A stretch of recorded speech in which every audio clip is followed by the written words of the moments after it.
বন্ধুরা, আজ আমি রান্না করছি মুগ ডাল দিয়ে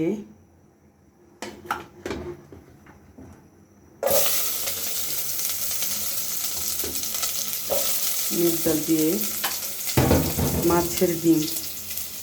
দেখতে পাচ্ছেন মাছের ডিম, সাথে আছে মুগ ডাল। এটাকে কিছু আলু দিয়েছি, কারণ বাচ্চারা আলু ছাড়া খেতে পারে না। একটা তেজপাতা দিয়ে দিচ্ছি, আর সবগুলো মশলা একসাথে করে আমি পানিতে ভিজিয়ে নিয়েছি। তো পেঁয়াজ নাড়াচাড়া করছি। এখন মশলাগুলো দিয়ে দিলাম মশলা। এইভাবেই এক সময় মুগ ডাল দিয়ে মাছের ডিম রান্না হবে। মশলাগুলো নাড়াচাড়া করছি। যে কথা বলবো, কথা হলো বন্ধুরা, আত্মীয়তার বন্ধন এখন আর নেই বললে চলে।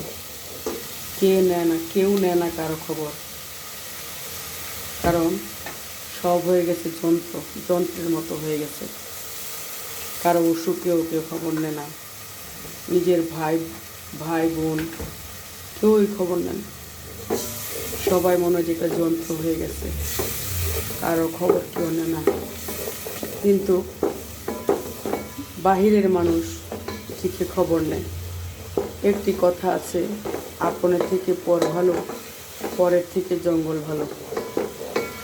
তো এই কথাটা আগে যখন দাদি নানির মুখে শুনতাম, তখন বিশ্বাস করতাম না যে এটা কি বলে, যে আপনের থেকে পর ভালো, পরের থেকে জঙ্গল ভালো। কেন বলে এই কথা? তা এখন সেটা হাড়ে হাড়ে বুঝতেছি। ডিম দিয়ে দিচ্ছি, কষানোর মধ্যে ডিম দিয়ে দিচ্ছি। ডিম দিয়ে কষাবো। কষিয়ে পরে এই যে মুগ ডাল আলুর সাথে একসাথে কেটে নিয়েছি। লেবুর রস দিব। লেবুর রস দিলে আপনার খাবারটা একটু টেস্ট হবে। তো আমি যেটা বলতে চাই, যখন দাদি নানি এটা বলতো যে আপনের থেকে পর ভালো, পরের থেকে জঙ্গল ভালো, তখন বলতাম যে এটা কী বলে, আপনের থেকে পর ভালো, পরের থেকে জঙ্গল ভালো। এখন দেখতেছি ঠিক তাই। আপনি যখন একটু অসুস্থ হবেন, তখন যদি বলেন যে আমি অসুস্থ, আমাকে একটু দেখে যাও, বলবে যে না, আমার সময় নেই, আমি আসতে পারতেছি না। বাড়িতে থেকে বলবে আমি ঢাকা, বা আমি অমুক জায়গায় তমুক জায়গায়। তারপরেও ভাই বোনগুলা কেউ কাউকে দেখতে আসে না। তো এই ধরনের পরিস্থিতি হবে আগে ভাবিনি। এখন দেখছি দুনিয়াতে শুধুমাত্র স্বার্থের জন্য মানুষকে ভালোবাসে। স্বার্থ ফুরিয়ে গেলে আর কেউ কাউকে দেখতে পারে না। তো আমাদের দেশে তথা সারা পৃথিবীতেই আমরা এক সময় শুনতাম যে বিদেশে ইউরোপ কান্ট্রিগুলোতে নাকি 18 বছর হয়ে গেলে আর ছেলে মেয়েকে মা বাবা সাথে নিয়ে রাখেন না। এটা শুনে খুব কষ্ট হতো যে হারে, 18 বছর বয়স হলে নাকি ছেলে মেয়েকে আর বাপ মা নিজের ঘরে রাখে না, অন্যখানে রেখে দেয়।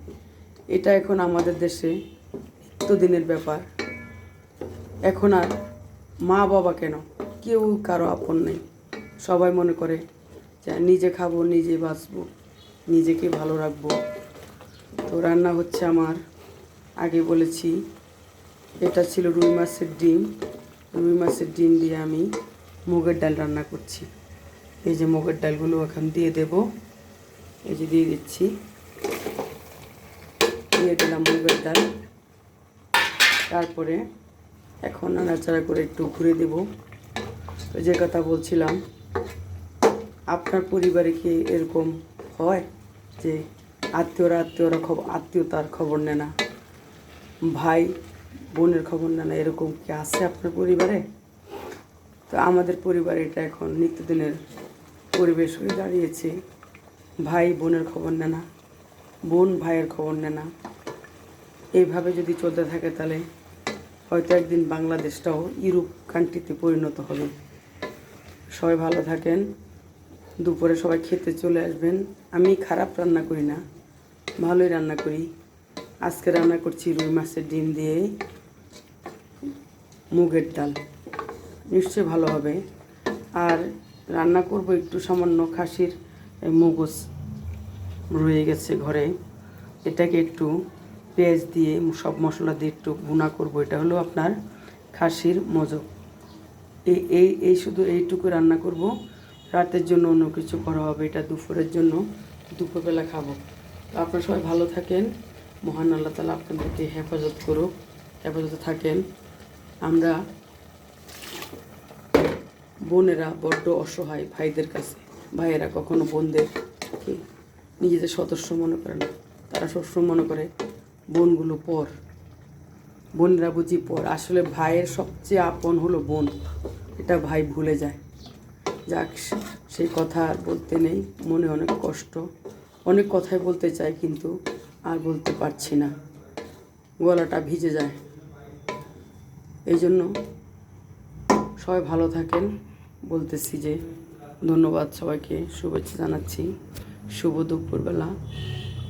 তৈরি হচ্ছে আমার মুগ ডাল দিয়ে রুই মাছের ডিম দিয়ে ভুনা, আর মোজক রেখেছি, মোজক ভুনা করব। লেবু দেবো, লেবুর রস দিব এটার মধ্যে, তারপরে একটু ভালো হবে। সবাই ভালো থাকেন, সবাই মহান আল্লাহ তাআলার হেফাজত রাখেন। ভাই বোনকে ভালোবাসুন, বোন ভাইকে ভালোবাসুন, এটাই আমাদের কামনা। ধন্যবাদ সবাইকে। আসসালামু আলাইকুম।